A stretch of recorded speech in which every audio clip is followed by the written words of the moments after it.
UK के अंदर grooming gangs ऐसे वहाँ पर ग्रोह जो कि मुजरिमाना काम करते हैं और ख़ास तौर पर लड़कियों और नौजवान लड़कियों और ख़वातीन के ख़िलाफ़ वो काम होते हैं, जराइम होते हैं।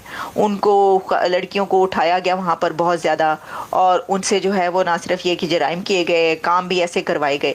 तो ये जो ख़बर है ना, ये काफ़ी देर से चल रही है। अगर आप देखें कि फ्यू ईयर्स से ये हो रहा है वहाँ पर, और ये न्यूज़ भी आ रही हैं। Elon Musk, British Pakistani men. They would often park their cars outside schools or care homes. Then gradually they would target young girls. They would offer them all kinds of things like alcohol, cigarettes, drugs. कितनी शर्म का मुकाम है, यानी बाजू का बड़ी हैरत होती है। आपका कोई नौजवान जो यानी 60-70% आप कहते हैं कि नौजवान हमारे पास मौजूद है, वो नौजवान नहीं है, वो बेरोजगार एलियंस आपने पैदा कर रखे। वो आपकी बोटियां नोचकर खाएंगे, उनकी आंखों में खून नजर आता है, उनके चेहरों के ऊपर गुर्बत नजर आती है। हम तो खुद नुकसान कर रहे हैं। मैंने तो इस बात पे कई दफा कहा है, हमारा कोई दुश्मन नहीं है इस वक्त, हम खुद अपने दुश्मन हैं। नमस्कार दोस्तों, स्वागत है आपका रियल भारत टीवी में। दोस्तों, आज की लेटेस्ट खबर के बारे में बात करते हैं। दोस्तों, पाकिस्तानियों को हमेशा गालियां ही पड़ती हैं, हमेशा हर देश से गालियां ही पड़ती हैं, और ऑब्वियस सी बात है, इनके काम ही ऐसे हैं तो इनको गालियां तो पड़ेंगी। अब चाहे वो पाकिस्तान के प्राइम मिनिस्टर ही क्यों ना हो, इनकी हमेशा से आदत है दूसरे शहर में, दूसरे देश में जाकर के अपना भीख का कटोरा लेकर के भीख मांगना। और पाकिस्तानी जहां भी रहते हैं इतनी गंदगी से रहते हैं कि साफ तौर पे पता चल जाता है कि ये पाकिस्तानी है। और वहीं दूसरी तरफ एक खबर सामने आ रही है ब्रिटेन, कनाडा और अमेरिका से कि एक ग्रूमिंग गैंग चल रहा है, और पता चला है वो पाकिस्तानी है। ग्रूमिंग गैंग ये चल रहा है, इन लोग ने वहाँ की लड़कियों को अपना फंसाया है, गलत चीज़ें कराते हैं, गलत काम कराते हैं, उनसे शराब सप्लाई करवाते हैं, ड्रग्स सप्लाई करवाते हैं। तो पता चला है, छानबीन हुई है और पता चला है कि वो पाकिस्तानी हैं जो ये गैंग चला रहे हैं। और दोस्तों, ब्रिटेन में तो इसकी काफ़ी ज़्यादा जांच पड़ताल की गई थी। तो इस पे आपकी क्या राय है ये बताइएगा। आगे क्लिप्स देखते हैं, फिर मिलते हैं वीडियो के एंड में। इस तरह से मीडिया को रोका जा रहा है और बाकी लोगों को भी डराया धमकाया जा रहा है, एक्टिविस्ट को। मैं तो इसको डेमोक्रेटिक कंट्री नहीं मानती, मुझे तो लगता है यहाँ डिक्टेटरशिप है। इससे बदतर डिक्टेटरशिप और क्या होगी। पुतिन अगले साल जाएंगे भारत, एनुअल समिट उनकी होनी है भारत में, वो शायद साल के शुरू में चले जाएं।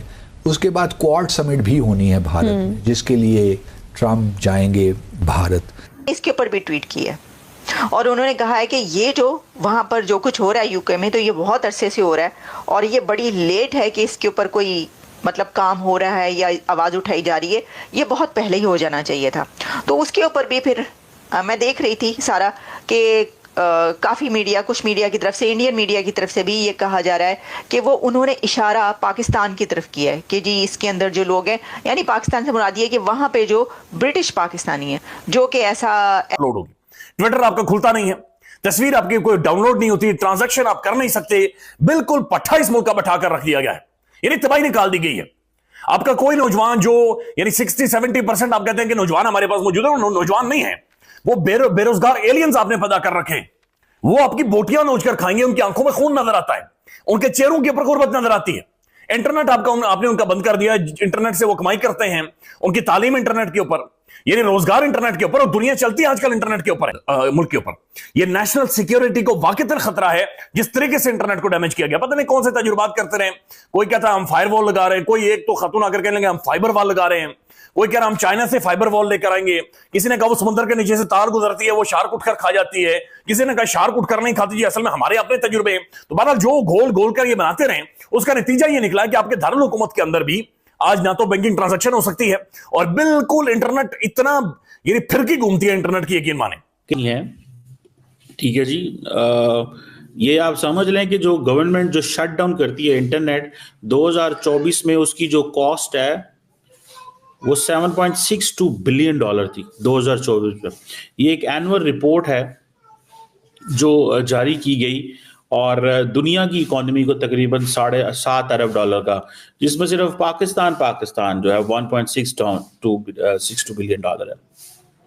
पाकिस्तान की लेटेस्ट सिचुएशन पर ज़रा बात किए लेते हैं। उसमें हुआ ही है कि पाकिस्तानी मीडिया की तरफ से कहा जा रहा है कि इंडिया ने अफ़गानिस्तान की साइड ले ली है, इंडिया ने तालिबान को सपोर्ट कर दिया, अफ़गानिस्तान को सपोर्ट किया है, और वो कैसे किया है कि पाकिस्तान और अफ़गानिस्तान के बीच इस वक्त जो एक जंग जैसी सिचुएशन अब एक सामने आ चुकी है, तो उसमें इंडिया की तरफ से एक स्टेटमेंट आई है। बात पर ही बहुत हैरानी है कि ये बात कही जा रही है कि इंडिया ने अफ़गानिस्तान को सपोर्ट कर दिया या इंडिया ने तालिबान की साइड ले ली। सवाल ये है कि क्या आप ये सोच रहे थे या समझ रहे थे कि इंडिया आपकी साइड लेगा? क्या इंडिया पाकिस्तान की साइड लेता? क्या इंडिया पाकिस्तान को सपोर्ट करेगा? या क्या पाकिस्तान ने कभी इंडिया को सपोर्ट किया? यानी ये बड़ी हैरानी की बात है कि ये सोचा जाए कि इंडिया ने तो अफ़गानिस्तान को सपोर्ट कर दिया। इंडिया तो हमेशा से अफ़गानिस्तान के साथ है। आप देखिए, India, we have noted the media reports on air strikes on Afghan civilians including women and children in which several precious lives have been lost. फिर ये कहा गया है भारत की तरफ से कि we condemn any attack on innocent civilians. It is an old practice of Pakistan to blame its neighbours for its own internal failures. We have also been noted the response of an Afghan spokesperson in this regard. अब देखिए, हो ये सकता था, यानी आप ये हैरानी है, लेकिन बात ये है कि ये बात याद रखिए कि ये वो कुछ ज़रा आप इसको सिचुएशन को अगर आप एनालाइज करें तो कभी ऐसा था कि अफ़गानिस्तान और पाकिस्तान शीरो शक्कर थे। हम अगर हिस्ट्री से थोड़ा सा रीसेंट पास्ट की तरफ आएँ तो पाकिस्तान और अफ़गानिस्तान शीरो शक्कर थे, या ये कि कहा जाता है कि जी तालिबान को किसने बनाया, अफ़गानिस्तान को यहाँ तक पहुँचाया किसने, वगैरह वगैरह। तो अब आप देखिए, बात हम कह रहे थे तो इसके ऊपर बहुत ज़्यादा नाराज़गी शो की जा रही थी कि ये क्या है कि भाई भारत और अफ़गानिस्तान भाई भाई हो गए। तो अब अफ़गानिस्तान ने लिटरली प्रैक्टिकली ये करके दिखा दिया है कि अफ़गानिस्तान और भारत भाई भाई हैं। अच्छा, उसी तरीके से क्या हुआ है कि वो बांग्लादेश कि जो कभी पाकिस्तान से अलहदा हुआ था और पाकिस्तान और बांग्लादेश के बीच एक दुश्मनी से भी ज़्यादा बढ़कर हालात थे, वो बांग्लादेश वो कह रहे हैं कि हमारा बिछड़ा हुआ भाई वापस आ गया। उनको भी निशाना बनाएंगे, लेकिन जब कोई ऐसा हमला होता है तो ऐसा नहीं होता कि वहाँ पे सिविलियंस ना मारे जाएं। सिविलियंस जो है वो मार ही जाते हैं, और सिविलियंस की भी ऑब्वियसली जो वहाँ पर और लोग थे मौजूद उनके घरों में या जहाँ जहाँ पर भी ये टारगेट किया गया, जो सिविलियंस थे तो वो भी तो मारे गए होंगे ना। तो यहाँ तक तो ये बात दुरुस्त है, लेकिन जो टीटीपी की लीडरशिप है वो भी बड़ी तादाद में मारी गई। अच्छा, अब हम जब इससे थोड़ा सा आगे आते हैं तो बात ये है कि जब इसको इस पूरे सिनेरियो को अगर आप एनालाइज करें तो ये कहा जा रहा है कि जी अफगानिस्तान में, तो दोस्तों जैसा कि आप सभी ने क्लिप्स में देखा कि एक ग्रूमिंग गैंग चल रहा है जिसमें लड़कियों से गलत काम करवाए जा रहे हैं, गलत चीजें कराई जा रही हैं, शराब, ड्रग्स, ये सब सप्लाई करवाई जा रही हैं। और जांच करने के बाद पता चला है कि ऑब्वियसली इसमें पाकिस्तानियों का हाथ है। इसमें आधे से ज्यादा जो पाकिस्तानी हैं वो मिले हुए हैं। और वहीं ब्रिटेन में जो है इसकी जांच पड़ताल की जा रही है, कार्रवाई की जा रही थी जब वहाँ के प्राइम मिनिस्टर ऋषि सुनक थे, बट उनका जो इलेक्शन में वो हार गए।